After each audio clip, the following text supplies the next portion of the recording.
Kao što znate, književni susreti počinju sutra, traju 3 dana, predvidjeli smo 2 izložbe posvećene našem književniku Zidi Zdareviću, znači 80 godina od smrti BiH književnika Zide Zdarevića i 20 godina od smrti Izeta Kike Sarajlića.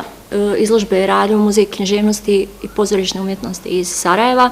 Izložbe su u četvrtak, sutra se otvaraju književni susreti u 11 sati sa otvaranjem izložbe u ateljeu Ismet Mojzinović.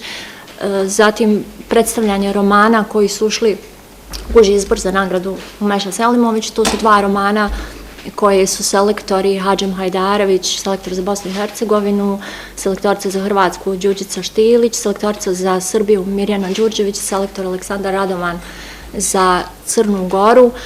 Predložili su ukupno 16 romana, a žiri predsjednik Semezin Mehmedinović, Jagna Pogačnik, Faruk Šehić, Andrej Nikolidis i Vladimir Arsenić izabrali 5 romana koji su ušli u uži izbor i to su ovi romani koji vidite ovdje.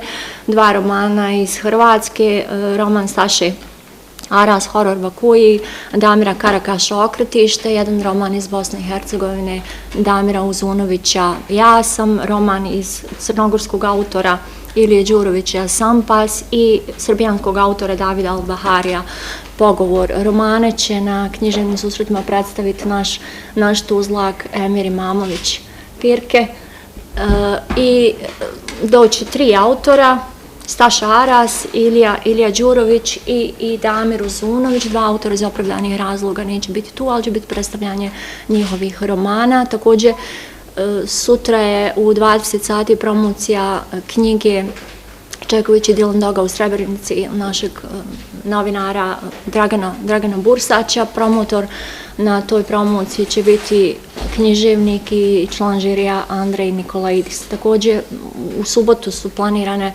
2 promocije, promocija nove knjige Hasije Borić i promocija knjige našeg akademika Enesa Karića Bogovo roblje i naravno u subotu u 21 sat u Narodnom pozorištu u Tuzli svečana ceremonija dodjele nagrade Meša Selimović za najbolji roman objavljen u 2021. godini na govornom prostoru Bosne i Hercegovine, Hrvatske, Crne Gore i Srbije.